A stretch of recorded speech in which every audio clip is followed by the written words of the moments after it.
Salut à tous, c'est Jaco le Show dans une nouvelle vidéo, dans une nouvelle exhortation. Donc nous revoici dans Kalatambale, dans Bible, la Bible authentique. Donc encore une fois, pour tous ceux qui n'ont pas encore eu l'occasion ou ne savent pas où aller pour commander ce livre mystérieux, ce livre précieux qui est Bible, vous allez dans les éditions zululassan.com. Donc sans plus tarder, nous allons entrer dans les Écritures véritables, donc dans Bible, la seule Bible authentique. Nous allons aller dans Mutatidi. Mutatidi, entre parenthèses, par Mon, orientation à l'ouverture de la sagesse. Chapitre 1, verset 22. Le titre de ce chapitre, c'est Sagesse et droiture. Vous pouvez le constater dans le titre Sagesse et droiture. Donc la sagesse ne va pas sans la droiture et on ne peut pas avoir la droiture sans la sagesse que donne le Verbe. Verset 22. Parmi les trésors de l'entité de sagesse sont les proverbes du savoir, virgule, mais la piété est un objet d'horreur pour le pécheur. On va s'arrêter un instant. À notre époque, même à l'époque très reculée, il y a les personnes qu'on nomme les sages. Donc ces sages-là, ils vont avoir une certaine forme de connaissance, ils vont avoir un certain comportement, ils vont avoir une certaine éthique. Ces mêmes personnes, dans leur quotidien personnel, dans leur sphère personnelle, quand on les pousse dans leur retranchement, quand on les pousse dans leurs limites, vous allez voir que leur comportement ne reflète pas le savoir qu'ils ont, soi-disant. Vous allez voir qu'ils vont facilement s'irriter, ils vont s'emporter, ils vont manifester des choses comme l'orgueil, des choses qui sont contraires aux valeurs d'un sage. Donc nous allons voir une particule de la sagesse selon le Verbe. Donc on nous dit ici dans le verset 22, parmi les trésors de l'entité de sagesse sont les proverbes du savoir. Les proverbes du savoir. Donc on n'en retrouve pas encore dans le savoir, juste les proverbes du savoir.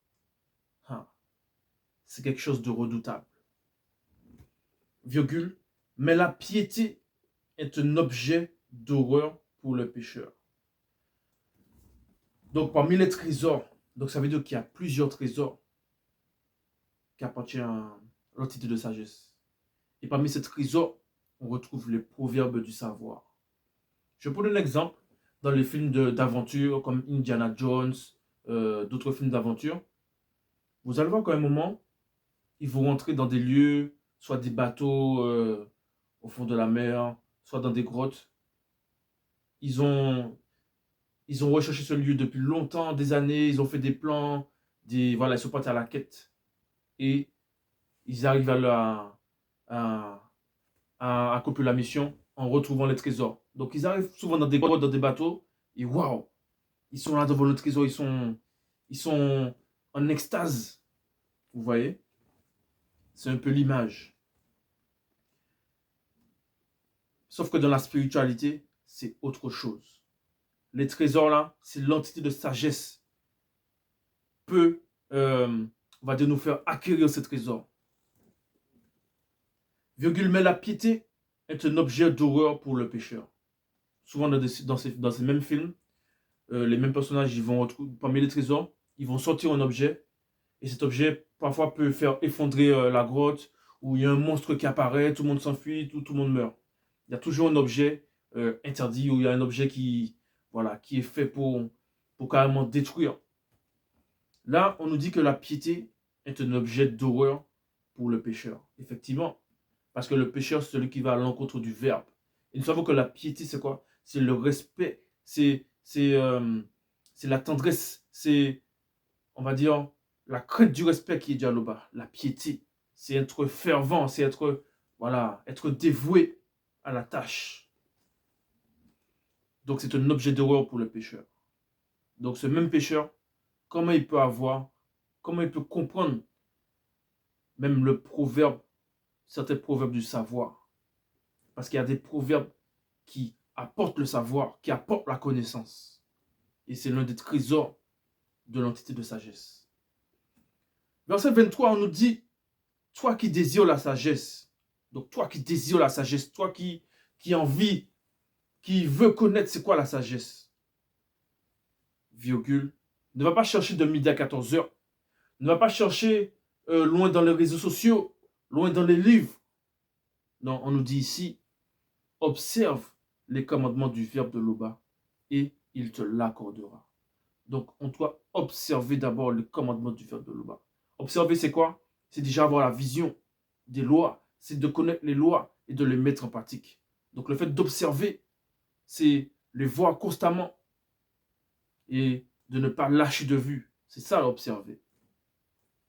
Et ensuite, les mettre en pratique. Et il te l'accordera.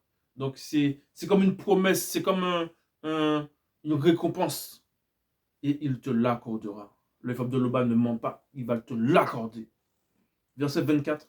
Car l'instruction, avec un I majuscule, de la crainte du respect qui est dû à Loba, est aussi fidélité et douceur. Donc là, c'est ce qu'on appelle la piété.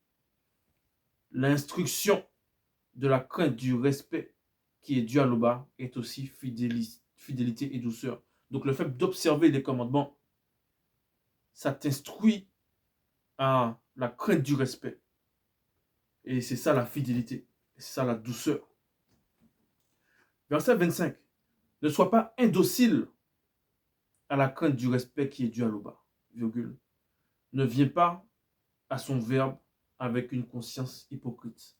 Parce que certaines personnes, vous allez voir dans les assemblées, ils vont aller le samedi ou le dimanche, juste pour voir les femmes. Ils vont soi-disant écouter le pasteur, ils vont applaudir, ils vont se mettre debout, ils vont chanter. Mais voilà, toujours, ils essaient de draguer des femmes en route ou vice-versa. Des femmes, voilà, elles ont vu un monsieur, un homme, et ils essaient toujours de, voilà, d'avoir des relations. Donc ça, c'est totalement hypocrite.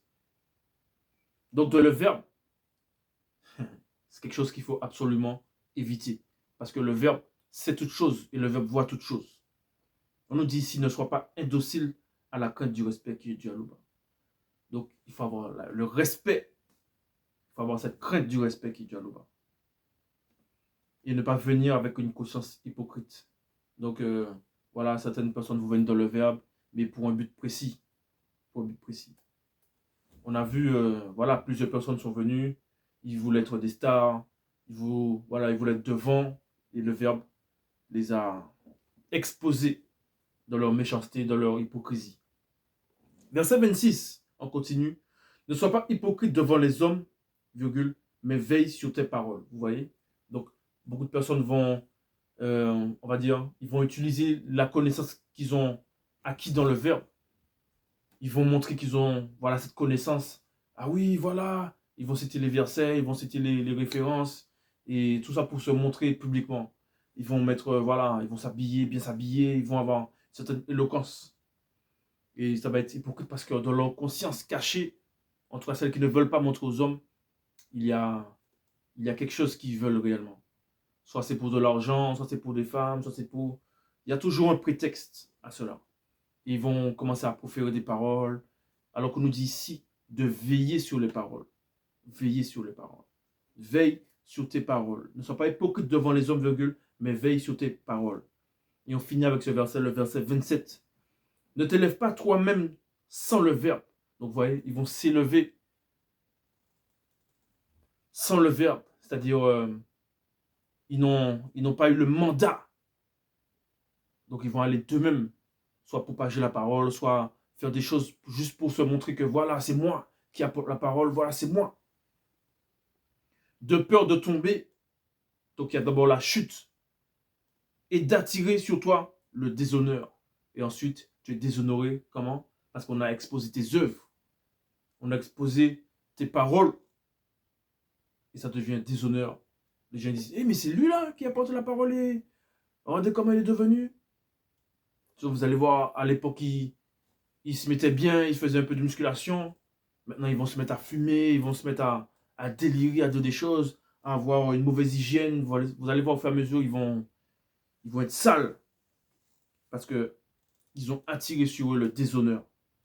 Car Mouta dit, entre parenthèses, l'entité avec un E majuscule, dévoilera tes secrets et t'humiliera au milieu de l'assemblée. Donc ces personnes-là qui viennent avec un projet, qui viennent avec des sensations, avec des idées qui sont contre le verbe.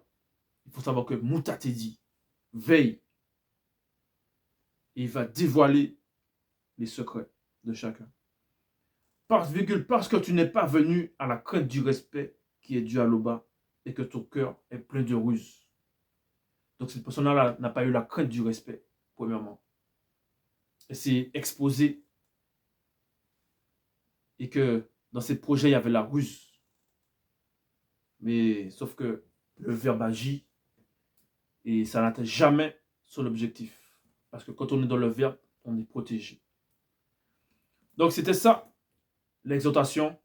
Donc n'hésitez pas à liker, à vous abonner et à cliquer sur la cloche de notification pour recevoir plus de révélations, pour recevoir des nouvelles vidéos. Et voilà, donc je vous laisse sur ce message et on se dit à bientôt.